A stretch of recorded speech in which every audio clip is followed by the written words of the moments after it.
And welcome to the Disruptive Innovation Festival, a 3-week online open access event that seeks to answer the question, the economy is changing, what do I need to know, experience and do? My name is Seb and I am a part of the open mic facilitation team here at the Diff, and I'm very happy to join you today from a rather dark and rainy Isle of Wight.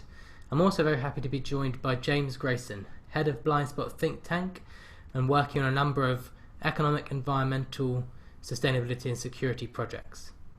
So James, what have you got for us today?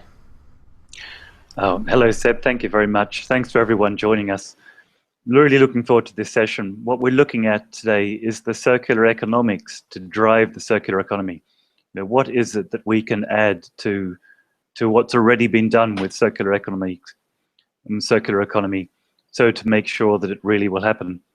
So I'll start straight away with the slides and we'll have time for questions as we go through. So please feel free to ask questions on the Q&A area and also on the ThinkDif page. There's a discuss comments area that we'll try to pick up as we go. So I'm working at Blindspot think tank, where we're looking at what it is that society and people are generally missing. What is it that we could be looking at? What are the big opportunities that get left behind and neglected year after year? Here's a picture of me late at night after a night out. I've lost my keys near my car, but I'm not looking for them there. I'm looking over by the lamp because the light is better. And that's a kind of a metaphor for what we do as a society. We're not looking always for where the solutions are. We're looking where our habits of thinking or where it's convenient to look. So here's the mapping that I'll have on some of the slides, which shows our civilization represented as a lemming. With mythologically, the lemming is heading for a cliff edge, a bit like we are as a civilization by remaining unsustainable for so long and crossing our fingers, keeping going in the same direction and hoping that things will get better. So the lemming is looking in its street light area where it's lit up and missing the blind spot area, missing in effect a big area of possible solutions which just don't tend to get examined and explored. And this relates to the question of how well we're doing with sustainability issues generally, because circular economy is not the only thing that we've been trying to do, not the only problems we've been trying to solve for the past 4 decades or more that people have looked at sustainability issues. Millions of people have taken millions of initiatives for a huge range of problems, trying to implement all kinds of different solutions. But at the end of it, after all these decades of efforts, how many of the problems have we solved? And you could say that overall, we've probably not solved any global problems despite all this amazing scale of effort. Circular economy, as an example of this effort, dates back at least 50 years. I've suggested Kenneth Boulding, the American economist, as the origin of the vision for circular economy, although he called it something different. I would probably give him the prize for the most poetic language for circular economy. He called it the spaceship economy. And ever since then, more or less every 10 years, there's been some kind of huge initiative for this kind of a vision, for the circular economy vision. But of course, the outstanding thing after all this time is that we don't actually have a working circular economy anywhere in the world. We have a fantastic range of case studies and a fantastic range of evidence to show that it would be a good idea if we did do it at scale. And we keep telling ourselves that we know how to do it. And if we just keep trying, maybe it'll happen. But what we're talking about today is that we should check more carefully. Are we really thinking and doing what's needed to make sure that we get the circular economy for real? So just in case there are some of you who are not so familiar with the circular economy idea, the overall principle, of which I won't go into the detail of it and all the possibilities, The overall principle is that there's a huge range of resource-related or material-related problems internationally, globally, and locally that are quite serious now. And climate, you could say, is often thought to be one of the most serious ones. But loss of resources, loss of ecosystems, these resources ending up as pollution, ending up as waste, causing problems all the way along the line. Quite a wide range of problems that you could say that if we solve the circular economy problem, we solve the linear economy problem, change from the linear model to a circular model, make the resources flow in cycles and not in a linear direction so they end up as wastes, then we can tackle quite a wide range of these difficulties, and that would be a systemic change, the big systemic change that we've wanted since 1966 or earlier. And then we had the question of how to get there. What is it that we would need to do in order to make the circular economy actually happen? And what's noticeable there is that the kinds of solutions, the kinds of dialogue, the debate, and the proposals and the initiatives tend to be more or less the same. If you, even now and in different places, and if you look back in time, you could even say that the way that we've tried to do it has not actually changed that much. So rather than focusing on the whole system, we focus on subsystems. The example I've given here are product design requirements on electronic screens, tablets and computers and so on. This is an example taken from the European Commission's own internal working document on the Circular Economy Action Plan, which they were circulating today. And that's their proposal for how to get into the whole idea of circular economy, to focus on some particular part of the problem and start with that and kind of work their way across. And there tends to be an emphasis with circular economy, as with climate and with many other issues, on target setting. What is the target for improvement in the overall problem that we want to try and work with? And then it tends to be a dialogue about what are the rules, and how to encourage more collaboration, how to bring in some taxes to try and work with the economics a bit. And people call that a systems approach. My suggestion would be that this isn't the only way to do it, that we can instead change how the whole system works, and that would be what I would call a systems approach.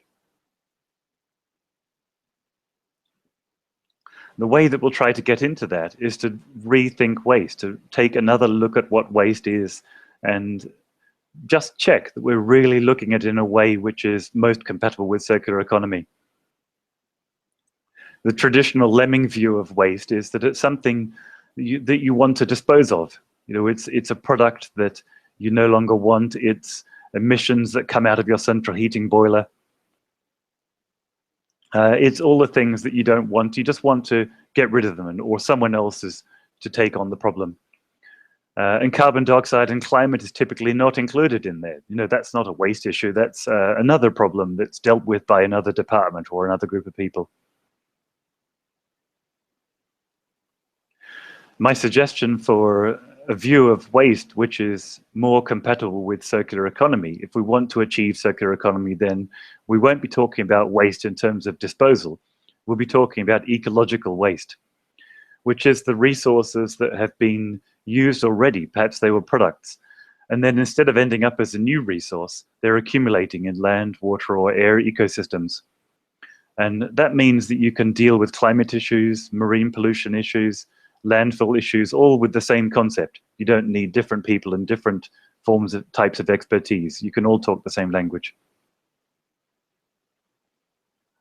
And how has these ideas on waste come through from European thinking, from international thinking?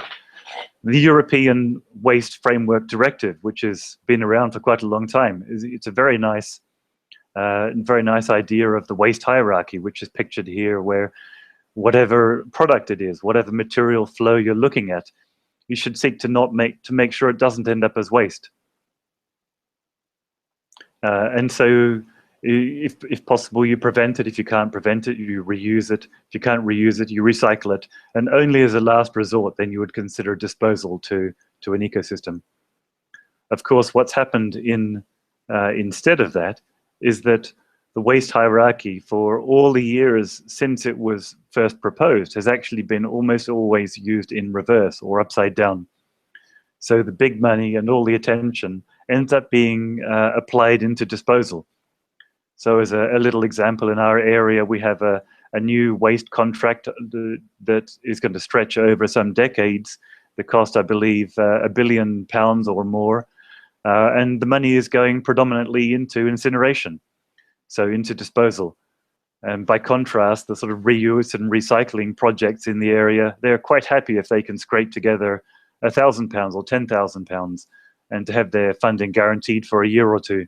So there's a huge disparity between the money and the attention going into different forms of waste treatment.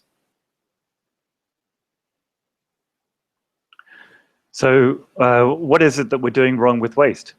The typical approach with waste, because we're dealing with it after the point of disposal, we're thinking, here's the waste, now we've got to get rid of it. We call it waste management. And of course, what happens quite often is because the air is a free dumping ground, quite a lot of focus and attention and money goes into building incinerators and switching the waste flows out of landfill and into skyfill. And this little quote here, we will adopt a waste to energy initiative. This is the latest thinking from the European Commission as part of their circular economy action plan.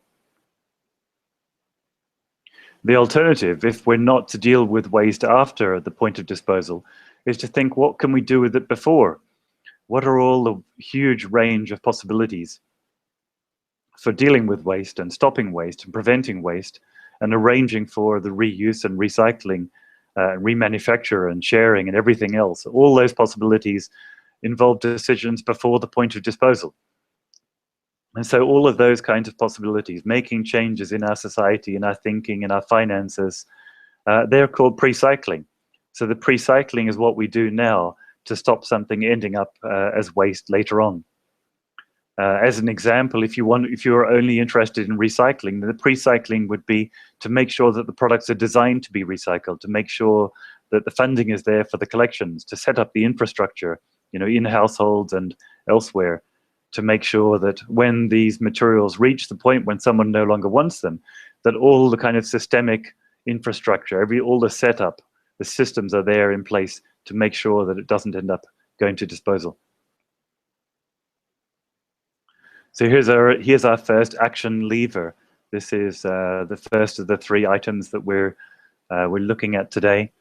It's pre-cycling to give us a way of thinking about the circular economy in practice. So we're looking at the tangible practice of circular economy. We're translating the vision into something that we can do. And we're doing it in a systemic way.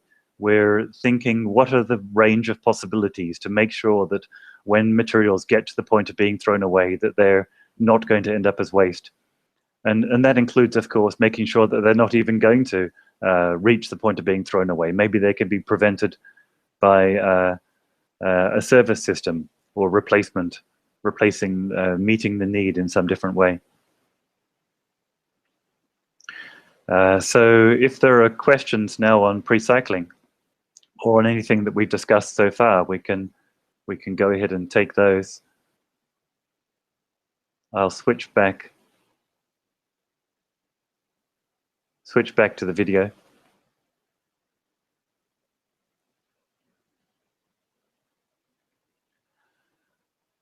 So let's see, what have we got on questions? Expand a little on circularity. By that, I guess with circularity, we're talking about the overall pattern of the economy. And that's something that you could say can be implemented at the level of the economy. You can have a vision for the whole economy, which means that we're talking about circular economy. And then within that, you can have a vision for what should we do about a particular resource flow. It might be plastic or weight or electronics or carbon flows, to try to deal with particular specialist problems or subsystem problems. And people often will talk about those kinds of subsystem activity as circular economy. But it's useful even when you do that to bear in mind that it's not really circular economy. When I make a little space in my kitchen to collect my newspapers, I'm not really doing circular economy. To do circular economy, we're really having to focus on the whole economy, all the resource flows, making sure that it happens systemically or systematically pretty much everywhere. So we're talking about the big shift when we talk about circular economy. But of course, circularity can happen at any scale. The other question here, how do we incentivize pre-cycling? That's exactly what we're getting onto next. So we'll tackle that in a moment. What ways is the circular economy similar and different to degrowth initiatives? That's a good question that fits in very well to the last of the tools or the levers that we're looking at. So we'll look at growth a little bit later.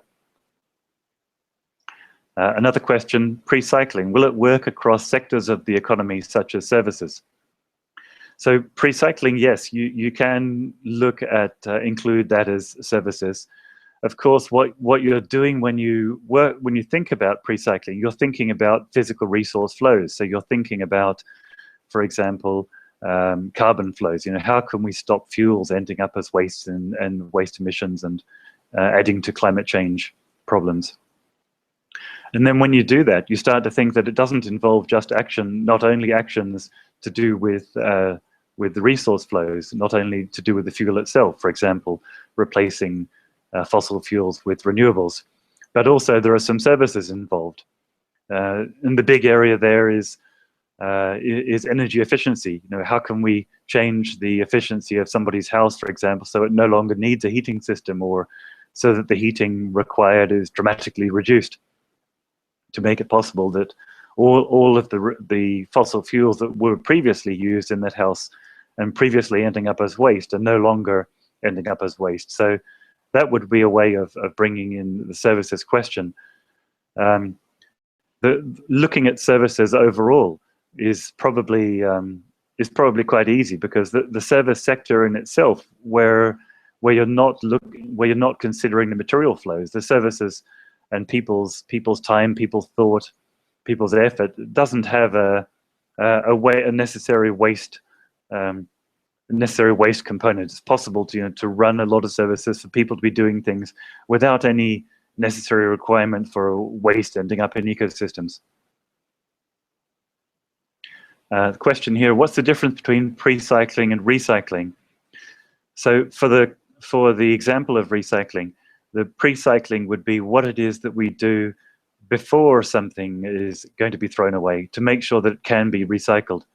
So it's all of the actions before we get to the waste management part, before we get to where the recycling is actually happening.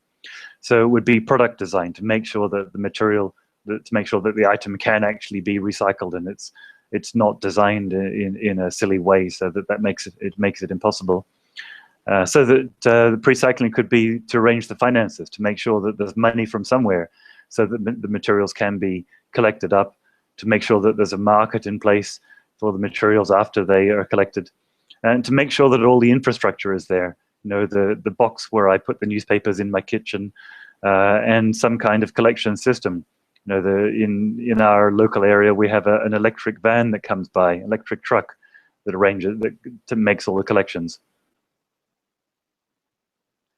Okay, there's another follow-up question here on product as a service, and yes, product as a service is a good example of pre-cycling. If you were to change from a traditional selling the product once and then not worrying about what happens to it, to change to the product as a service, then that would be a good example of pre-cycling.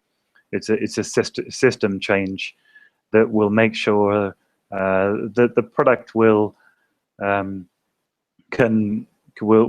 back to, for example, come back to the producer and be refurbished or remanufactured or recycled by them. So it could be a way to avoid the ecological waste possibility. So that product as a service can be a good example of pre-cycling. It's one of the actions that you can do. Okay, so we'll go on at this point. Back to the slides.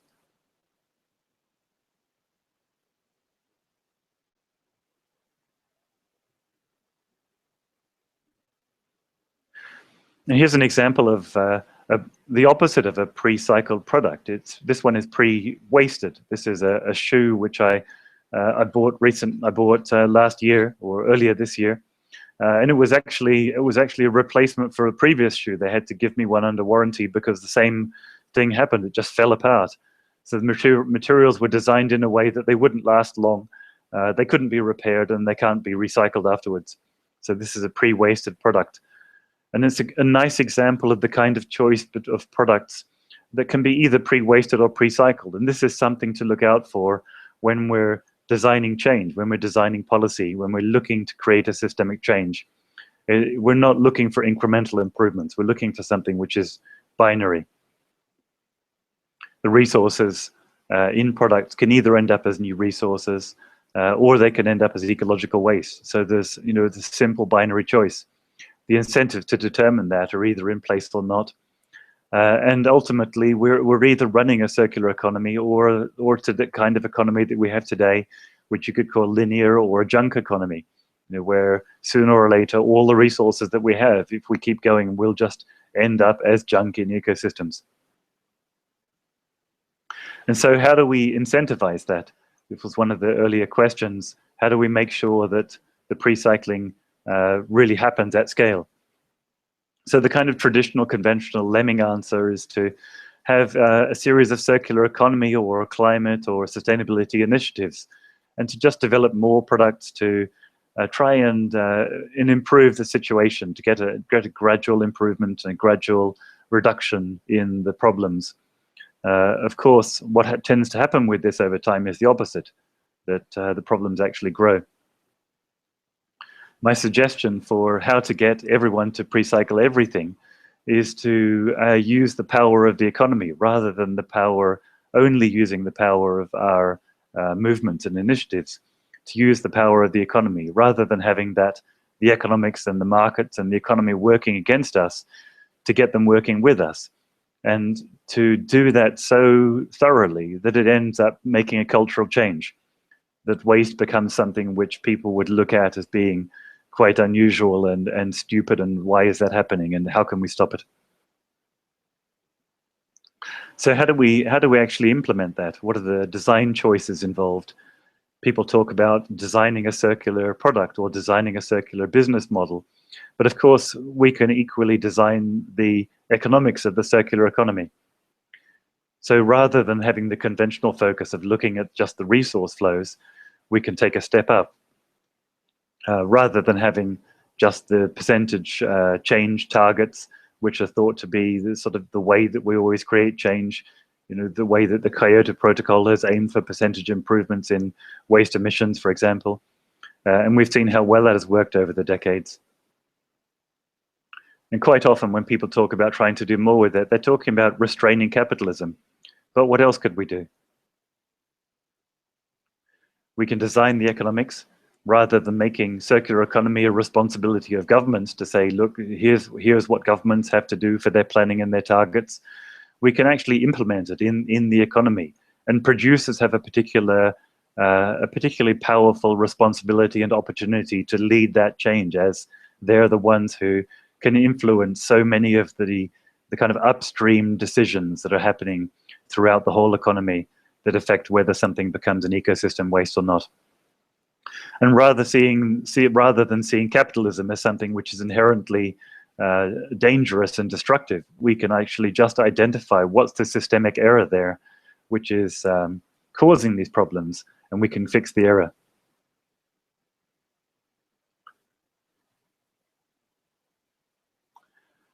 So that leads us on to the kind of things that we would be looking at when we make those design decisions for designing waste out of economics, for getting the circular economics.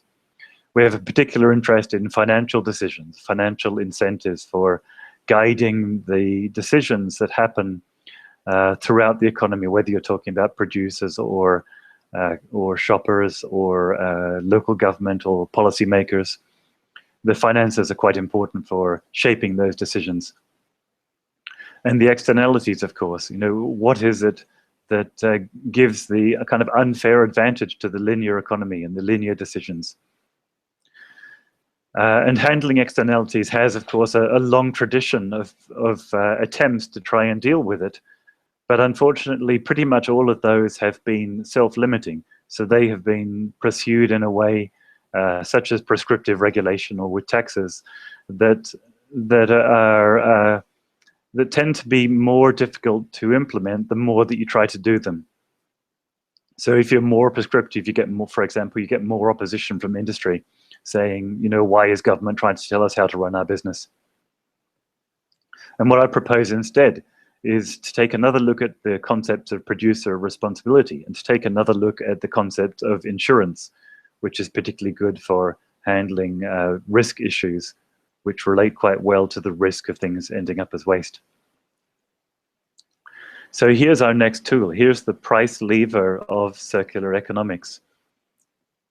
And circular economics is just a way of pricing the risk of products becoming waste in ecosystems, and a way of providing the incentives and providing the financing to make the change throughout the economy. So what you're doing is you're implementing the pre-cycling. So you're paying for the pre-cycling. You're incentivizing the decisions that lead to pre-cycling. And you're doing that in a systematic way in the economics, rather than just by going around telling everybody, it would be a good idea if you would please do it. So here's the circular economics in 4 bullet points. You could say that's pretty much the overview of the entire design of the circular economics. If you want to get circular economy, then this would be one way to do it comprehensively and quickly. There's one new, quite straightforward concept, waste risk, which is looking at the risk of products ending up as ecological waste. You know that whatever it is, whatever kind of product that you're looking at, whether it's the screen on a piece of electronics or whether it's a carbon-based fuel, whether it's a newspaper, there's a definable risk of that product ending up as ecosystem waste.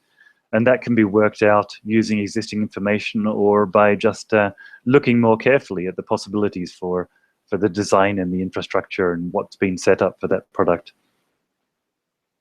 So rather than allowing these waste just to pile up, becoming climate change, becoming lost resources, becoming problems and dead oceans, we can allocate a responsibility for making sure that these waste risks get thought about and get dealt with. And the most effective point at which to apply that responsibility is with producers, because they can be given a responsibility that's not necessarily physical. It doesn't mean every producer has to take back all of their products, but they can be financially responsible for the waste risk of their products. If they have a product which is a particularly high waste risk, say a fossil fuel or a very badly designed unrecyclable computer with toxic heavy metals or something in it, then they would pay a higher premium for their insurance. And the government's job is to require the producers to have that insurance against the waste risk. And of course, if the producers have a very low risk product, low waste risk product, then they might pay no insurance. And then the premiums, they become the financing for the circular economy, for the transition from today's economy to the circular economy society. You have this huge flow of premiums coming from the producers who have the high waste risk products, the products that they couldn't be bothered or never got around to improving.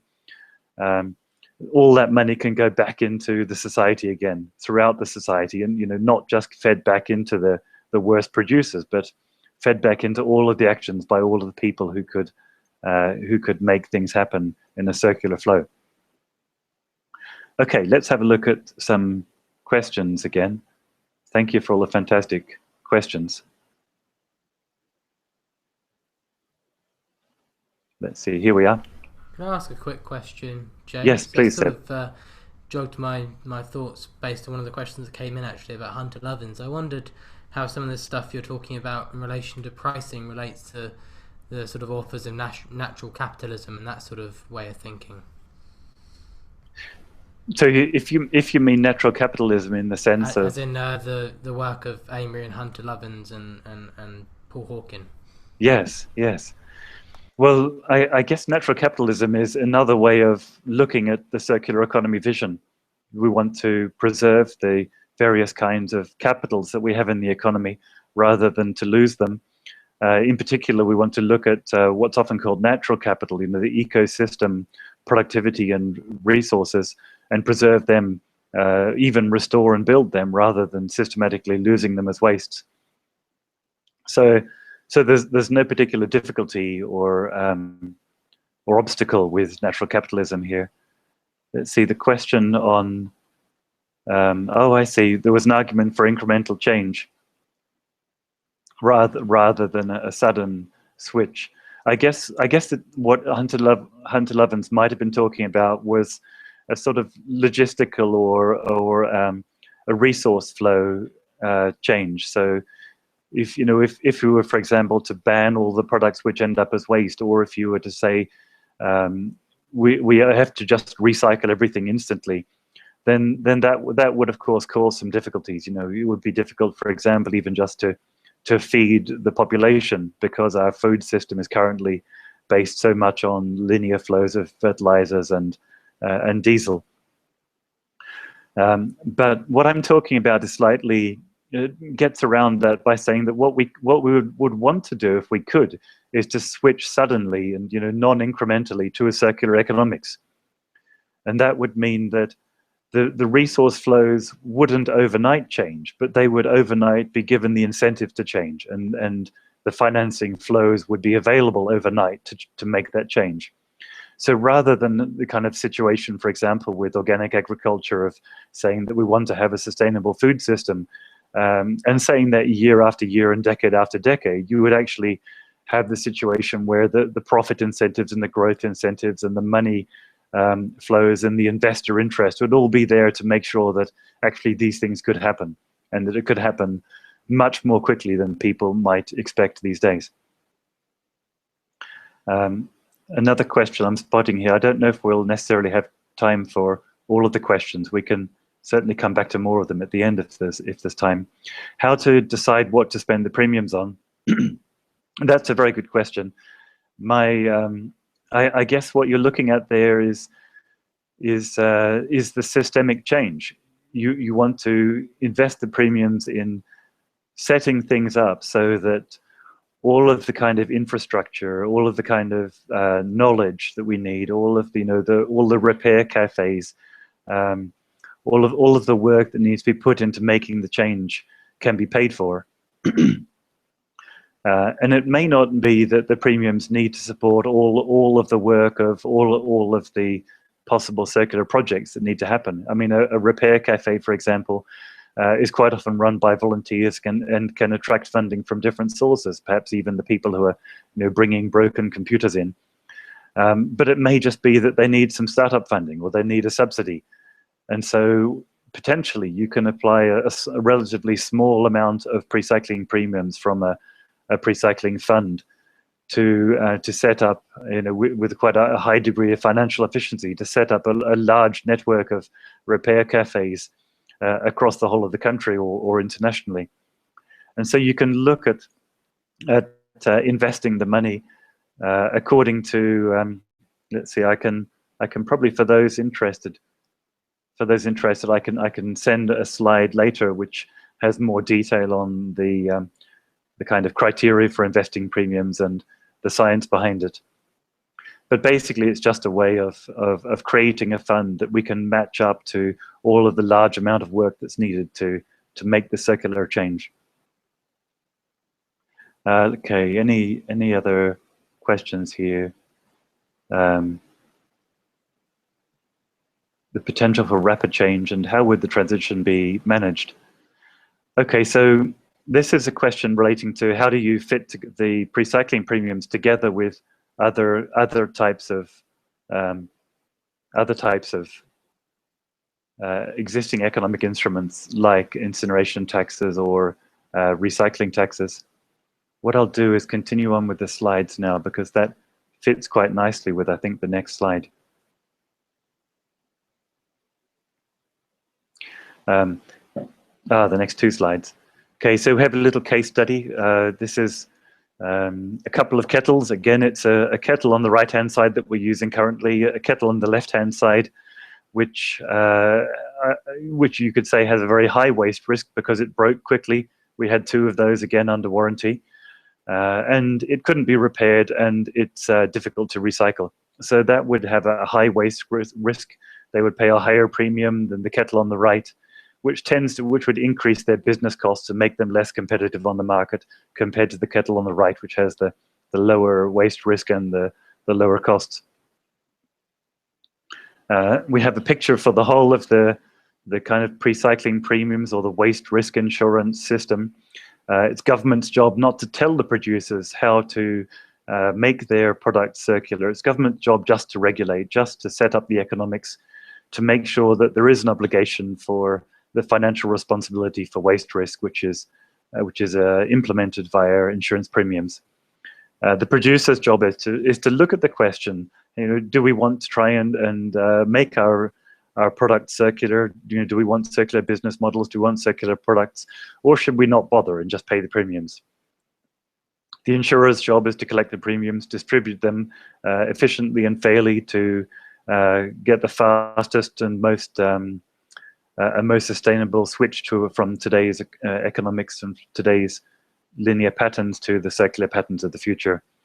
And then everyone else, of course, has the responsibility and the opportunity to do what they can for making the circular economy happen, given the incentives, given the financing flows. And at the end of it, to try and make the circular economy happen as a physical reality that we have looked for many decades, including, of course, the circular carbon flows to try and deal with climate change as quickly as possible. And here's where we get into the kind of questions of how it fits with other economics. The sort of standard approach to circular economy and other sustainable development issues is to use the thinking that we already have to more or less just let the debate continue in the way that it has, use the current expertise, use the current ideas and tools, and not really make any particular effort to look for new thinking or new tools. And this tends to be preferred and encouraged by the politicians and businesses who are not particularly looking for change. But if we did look for other tools such as circular economics, we could find that actually we could deal with a wide range of problems with a small number of instruments, potentially just the one economic tool. So you wouldn't need a whole new system, for example, for carbon pricing, because the pricing of the waste risk of fossil fuels does that for you. Potentially, you can reduce the burden on government, that rather than having a kind of an impossible job of implementing regulations throughout the whole economy on every sector and every kind of problem, they can give that responsibility where it really belongs, with the market, and just take their job, do the part that they can do effectively, which is to make sure that the market and the producer responsibility systems are accountable and working fairly and efficiently. And to look at the compatibility with other tools, because if a country, for example, wants to implement a carbon tax or a carbon market, then if that's working, it would reduce the waste risk of the fossil fuels. So that would reduce the premiums. So you can use the circular economics as a way of creating an integration or a harmonization with other tools, both existing and other future tools.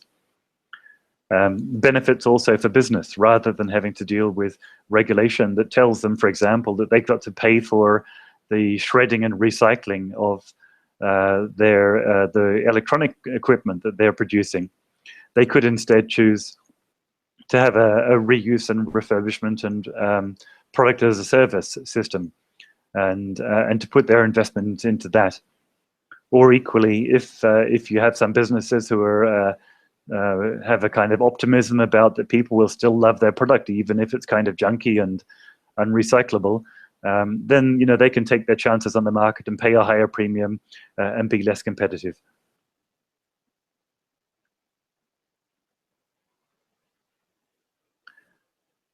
So that brings us on to the next and the last section, which is looking at the political tool. And there was a question about growth and degrowth. And this has been a massive stumbling block, of course, for the sustainability movement and for climate projects, climate initiatives, and for circular economics. And you still hear today people saying very enthusiastically, very strongly that that growth and green or circular initiatives are just basically totally incompatible. And you have to, if you want to have any kind of future for the planet and for ecosystems and for society even, that you've really just got to forget about growth and GDP. So it's true that growth is a terrible indicator of progress. What the Lemming strategy is saying, that politicians should abandon it, but on the basis that if we go for more growth, then that just means more of the same kind of economic behavior and more destructiveness and more problems, which sooner or later will prevent the economy and large sections of civilization from continuing. The other way of looking at it is in terms of what's actually happened, how the politicians have responded. They've heard that growth is a terrible indicator of progress, and no one really argues with that. But of course, that's the reason why politicians love it, because more or less, whatever the politicians do, whether they make a really clever decision or whether they make a really stupid decision, mess things up, the outcome for GDP tends to be the same. It tends to more often than not just keep going up. And what the politicians have concluded, if they're given a choice between green or growth, is that they have more or less consistently gone for growth. You hear politicians talking green, but it tends to be implemented on such a pathetic scale that it's not really meaningful. So if you're looking at uniting these things or decoupling, how to get around that long-standing problem, then my suggestion is to look at the systemic error, look at the linear economics, and to replace that with circular economics. And that gives us our last lever. That gives us the political lever to go to politicians, to go to the policymakers, to go to the European Commission and say, look, circular economy is not just about the resource flows in the economy. It's not just about dealing with electronic screens or regulation for recycling targets. It's not a big list of kind of micromanagement problems that the European Commission have to come along and intervene in member states. But it's something, it's something much bigger. It's a strategic switch from the linear economics which is installed today in our economies in Europe and worldwide. It's a strategic switch from that kind of growth model to circular economics as a growth model. And what we need to be arguing is that if we do this effectively, if we really talk about the economics and not just talk about what's happening with the resource flows within the economy, then we can get into the political mindset. We can switch the political worldview from the sort of traditional standard dependence on making waste as a way to run the economy. We can get them out of that and show them another way. And what that means for growth is that basically it's no good, even though it might be nice from our point of view as green activists or circular economy activists. It might be nice if everybody would stop talking about growth.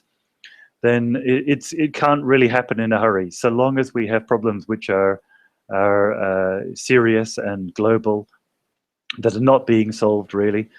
The politicians relying on growth as a way of showing the electorate that they're really trying, that they're really succeeding with something, even though the problems are getting worse. Look, they can say, look what we're doing for growth. Excuse me. And what we can say to them in return is that actually there are just two growth pathways. It's not a choice about whether to have growth or not. It's a choice about how to get growth. We have a linear strategy or we have a circular strategy. And that strategy is all about the economics. We know we're either neglecting or correcting the externalities of linear economics.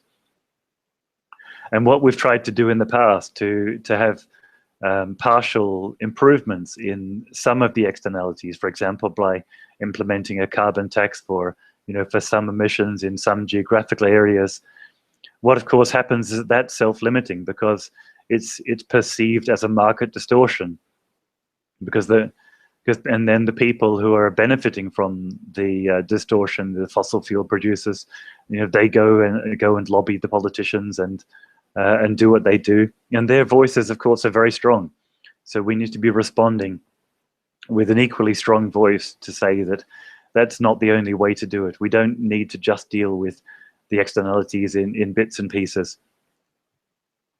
And what we can say to the politicians is that if they're interested in GDP, and if they're interested in the lowest possible prices in the long term and future, then what they should be looking at is, rather than ignoring externalities and paying the externalities in the future or currently as a kind of a tax, we should be looking at preventing them. And the cost for the economy, the cost that we need to include in prices, is not the cost of suffering or paying the full price of the externalities. It's actually just the small cost, relatively small cost, of preventing them. And that's what circular economy is all about. It's preventing these externalities.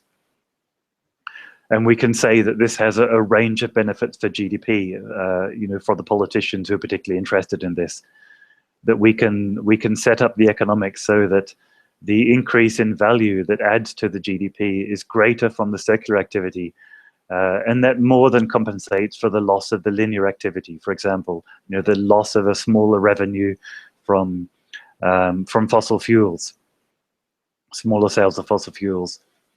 And that the price correction actually is even part of that. The waste risk premiums, the recycling premiums, which are added to the fossil fuels, they also add to GDP growth. And then when those premiums are respent, they're spent on subsidizing energy efficiency, on switching to renewables. They're again adding to GDP growth. So that's the end of the main presentation. So thank you so much for joining me for that. I'm going to stop the slides and go back on to questions. And we'll see how many questions we can handle in the last few minutes. I'm going to have a look on the ThinkDif site first. Who is going to own the systemic change? I guess that because we're seeking to build it into the economics, you could say that the primary responsibility for making this happen, for launching it, is with government. So we need to be talking to policymakers to say, look, this is something that you could do.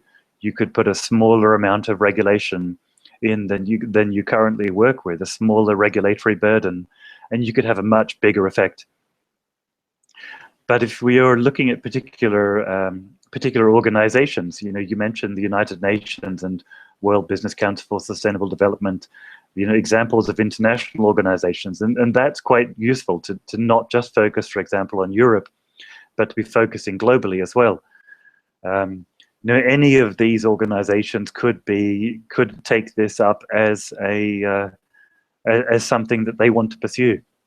They could say, look, we want to try and get circular economy in the ways that we've done it before, but maybe we also want to be doing it in the economics. We want to be building this in, and this could be taken up by these organizations. It could be taken up by circular economy movements and initiatives, such as those who people who are listening to this webinar. And I'd be interested in people's thoughts on what they would like to do with these kinds of ideas and who they could talk with to bring them forward. Can I just add a quick add-on question to that one? Yes, James? please, Seb. If it's the sort of responsibility of policymakers to implement the changes you mentioned, is that also, I guess, an international consensus of some kind might be required? Is that a fair comment, or would you disagree with that? Yes, exactly. I mean, circular economy is a great thing to do for Europe, and maybe if we were to succeed to do it in Europe, then that would be a way of persuading other countries and an international movement. If we could work with the UN, then that would be a way to get the ideas to go further. But of course, when you look at the timescales for the way that sustainability questions have been tackled globally in the past, then you tend to see a pretty depressing sight. You know, the United Nations have worked, for example, since the time that they were first founded in 1945. They were founded as, you know, one of their reasons was to try to reduce the world's dependence on spending money on weapons. And they pretty much totally failed with that and more or less given up. But what they need to do is just look at the different policy options. And circular economics is, you know, is one of the policy levers for solving this kind of problem. And potentially it's something that could be implemented quite quickly. So rather than looking at the sort of United Nations or the climate talks precedents for how quickly we're able to work on problems, I would suggest probably looking at something like the credit crunch and the bailout of banking as a better example of how quickly governments can collaborate and talk with each other and to pick up a solution from somewhere and implement it. I mean, the credit crunch bailout is not a good example of an effective solution, but it is a good example of the short time scale which could be possible when governments really get it into their heads that they want to solve a problem rather than just play about with it like they usually do. Let's see what other questions here. What weight would you assign to business as a mechanism for achieving the political leverage required? Probably quite a big weight. I mean, I don't expect many policymakers are going to come to me for advice very often, but businesses and policymakers have a continual in-depth discussion.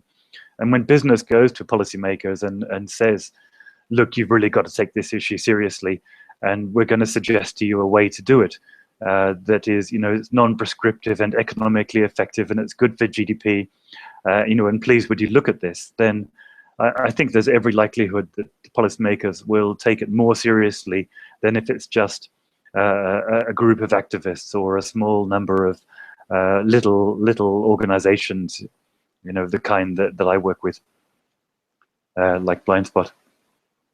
Okay, who else? What else have we got here? How do we convince governments of the need to unilaterally disadvantage their home-based industry? I wouldn't necessarily see the shift to circular resource flows as disadvantaging a home-based industry. In terms of actually being able to retain the resources that we need for the future, the sort of circular economy vision is very powerful and very good for industry. Just one small example are in most developed countries, the recycling rate for critical raw materials for the specialist metals that are used in electronics and elsewhere, these recycling rates are now around 1%. So we're making ecological waste out of almost all of it, and this is a disaster for industry. So it's not something that would be seen necessarily as a disadvantage if we were to correct that kind of problem. And economically, of course, you can make sure that if you're importing and exporting, then the pre-cycling premiums would be accounted for just in the same way as you know, as with the WEEE regulations. You have producer responsibility costs that are accounted for with importing and exporting. So there isn't necessarily any disadvantage for the countries or regions which are implementing this first. Actually, you could say generally that there is an advantage because we would be, and if we do it first in Europe, then we would be developing the skill set and the knowledge and the know-how how to implement this, which we could then sell on to the rest of the world. Okay, more questions. Might we also consider a fourth lever, a consumer lever? Do we need to think about consumers on their own level? That is, considering an intervention in consumer culture that goes beyond design, price, and politics. That's a great question, because it's saying how do we intervene in the pre-cycling decision, or the sort of linear versus circular decision in the buying habits of shoppers. You could say investors or other people who are at the sort of the purchasing end. What are they going to do with their money? And potentially you could find other levers. There may be other things that we can do for consumers to try and influence those decisions. Perhaps one example of a possible kind of lever would be just to increase the warranty period for products from the current 1 or 2 years to 4 or 5 or 10 years. Where possible, if we have a long warranty on products, then that will affect the producer's decisions on how durable or how recyclable their products will be, and or equally it will affect the shoppers or consumers' decisions on what to buy. People are going to go for the products with the longer warranty, so long as the prices are comparable. But what the circular economics is doing, the circular economics is a kind of a consumer lever itself, because it's building into the purchasing decision the factor which relates to how likely it is to end up as waste, to whether the factor of whether the producer has really thought about how reliable, how robust their product is, can it be repaired, can it be recycled. And that's information that's often just not available at the point of purchase.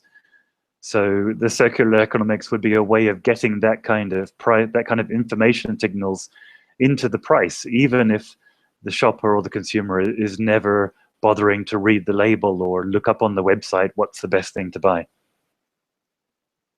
Okay, we maybe got time for a couple more questions. What else can I find here? Politicians will follow, not lead on this change. We do not need and cannot have growth on a limited planet. Okay, well let's take that. Let's take that as a question already. I mean, politicians quite right. It's quite true. I think that politicians will follow. Politicians will follow what their electorate and what their lobbyists and what people and society generally are telling them, and I think that's pretty much, in most countries, certainly in Europe, the pattern for politicians. They will follow what it is that society is telling them to do. It's not their job to drag society in an opposite direction to what everyone's thinking and saying. So what we would want to do, if we want to implement circular economy, if we want to make the circular economics happen that will give us the actual circular economy for real, then we need to be prompting the politicians. We need to be telling them what direction to go. We need to be telling them to do this, and then inviting them to follow. And then, if you like, they would be leading the change at that point by implementing the efficient market mechanisms, the economic tool that would allow it to happen. And growth on a limited planet. That's true if you're talking about physical resource flows. We can't have continual growth of carbon concentrations in the atmosphere, for example. And we have a limited capacity for the climate, as an example, to handle the carbon waste that we're putting up there. And the way that the economy is set up today, we're destroying our potential for survival and well-being in the future just with that single flow. And so you could say that there is a limit to how much we could continue that way if we're looking at physical resource flows. But if you're looking at the economics, then the limits are not quite the same. You could say that what we want to do with the economics is to have a much more active economy, which is, rather than increasing the carbon flows of carbon dioxide that ends up as waste carbon, is doing the opposite, to dramatically and quickly reversing and reducing the carbon flows as wastes. And even going further than that, of using our economics to reduce not just emissions, but to reduce the carbon concentrations in the atmosphere. And that this is something that economics can and should be doing. So we shouldn't just be telling ourselves that it's impossible, and because resources are limited, then the economics is automatically limited as well. Because it's not. We can use the economics as a tool for managing the limits, for making sure that actually the resources which are physically limited are continually cycled in flows that enable them to be continually used and to not be lost. So how are we doing, Seb, now with time? Should we I guess we should probably call it a day, James, unless there's one final question that you'd like to to respond to. I don't know if you've seen anything you think's a particularly good closer, or if you just have some closing remarks yourself, of course.